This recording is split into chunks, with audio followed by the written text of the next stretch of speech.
sir, folks. Yes, come in, browse and stay a while. I'm sure you'll find something that fits your style here at A.K. Peck & Son, the largest furniture house this side of the Mississippi. Yes, my name is Sophia Chatteron Peck, and I was married to Alphonzo Peck, and I'm here to tell you our story. Alphonzo was born in the year 1848 in Rock County, Wisconsin. At the age of 4, his family moved to Le County, Minnesota. His sister was born, and she was the first white child born in Le County, therefore named Mary Le. Mary and Alphonzo grew up and received their early education in the county public schools of Le County. At 13 years of age, mind you, 13, young Alphonzo volunteered to fight the Indians at New Ulm. The Dakota chief Little Crow had begun an attack against the settlers along the Minnesota River. But it was my brave Alphonzo, only 13 years old, that crept to the building where those red devils had holed themselves up. He lit the match and smoked them out, them red devils. And Alphonzo got away.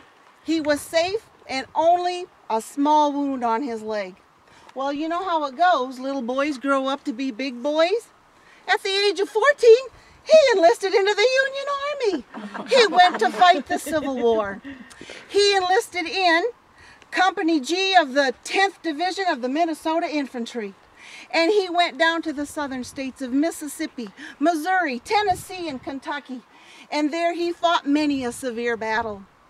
Why, my poor Alphonzo was sunstruck on the way to Tupelo. And he lay in the back of a wagon for many a day, wondering if he would even live. But alas, he did, my dear, dear Alphonzo. And he returned home to Minneapolis, where he went to school and got trade in the carpenter's trade. He returned to this area and for 7 years worked for the railroad. He as a foreman on the bridge carpenters, and it was headquartered here in St. James. In the year 1871, my Alphonzo established a lumber business with another man named Simons, Peck and Simons Lumber Yard. They hired many men and kept them employed and built many a building in our little town of St. James. And in 1872, we were married. And in the years to follow, we had 3 children, Ned, Hattie Annette, and Maddie. We lost our little Maddie when she was only 8 years old. And I just don't remember what took her. In 1872, after our marriage, and after those children came, my husband busied himself in the general welfare development improvement of the localities. Yes, he was always interested in making St. James the place to be.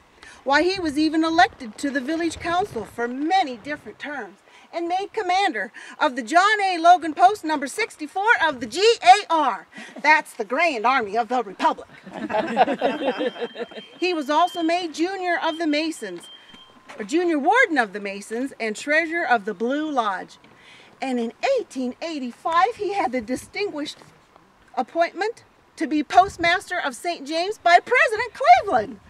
Oh, this man, he truly had my heart. And in 1888, well, let me tell you how much he got paid back then. About $500 a year to be the postmaster. And in 1888, he brought a furniture business to St. James to enhance the value of interest in St. James, known as A.K. Peck & Sons. Yes, we were the largest furniture warehouse between Minneapolis and Sioux City, Iowa. And we had a very elegant line, all classes and grades of furniture, carpets, window shades, lace curtains, couches, divans, chiffoniers, buffets, trunks, suitcases, oriental rugs. Well, I'll bet Mr. Voss got his rug from us. Even baby carriages and go-karts, whatever you needed to make home sweet home. We even had the Edison phonograph. It had been invented in 1877, patented in 1878, and we carried it in our store. We were a well-established business with a well-established legion of acquaintances and patrons. My Alphonso was a man of excellent business principles, an upright citizen here in St. James. Back then, you know, it was called the Village of St. James. Well, his business became known as the Furniture Emporium. The name A.K. Peck and his motto, a satisfied customer, became long-known household words throughout this entire territory. Why, there was never a time that that firm didn't go out of its way to meet the needs of its customers. But alas, the dropsy took my Alphonso. Today we would know the dropsy as congestive heart failure. And I would like to read to you what was written in the Minneapolis Journal. There is a new made grave in our midst, so large that it seems to fill this entire community. Death, ever choice of its victims, plucks from our crown of glory one of its brightest jewels. A gem whose radiance was not dimmed by a single flaw, and whose splendor was not tarnished by a single blot. The whole community is in mourning. We all knew and appreciated how intensely and tenderly our late comrade Peck loved the old soldiers, and recall many instances that marked his heart as the fountain of the purest, tenderest, and most exalted sensibilities.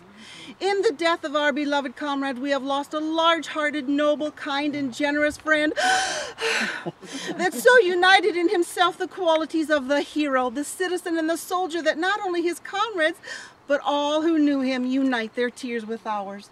So well did our deceased comrade fill the character of a soldier when the life of the nation was threatened, and afterward assume and perform the responsibilities and duties of a broad and liberal citizenship in the community, which attracts our time and our energies in the more quiet, yet no less important vital functions of civil life, that all who knew him feel his loss, not only that of our order, but of the whole community. His noble soul, kind disposition, and warm affection endeared him to his friends, and especially his family. His beloved wife, excuse me, especially his beloved wife, who has been deprived of that strong arm upon which she leaped with trusting confidence and has truly lost the sunlight of her life. She has the sincere sympathy of all the comrades in her affliction. We as comrades feel most keenly the weight of this blow. A thrill of sorrow and a pang of grief ran through every old soldier's breast when the sad news spread that Comrade Peck was dead. But oh, how much keener the pangs of grief that pierced the heart, whose every tendril had wound themselves around the soul of their heroic husband and father. Yes, may he who rules the destinies of nations pour the balm of consolation onto their wounded spirits.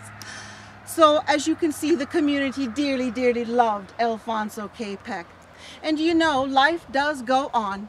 You remember I told you about our son Ned. Well, he continued the business and his father's business principles. Why, he even furthered his education, and now he has his license in embalming. So we have opened a funeral parlor in the back. So now we can take care of all of your needs. Well, I'm afraid, dear friends, that the store has closed. But do come back again, for tomorrow is another business day. And stay a while. I'm sure you'll find something that suits your style. And I worked there. You did? I did. Interesting. Oh. Well, that building today is the True Value Hardware building. You know that Ned? He had a hole in the floor.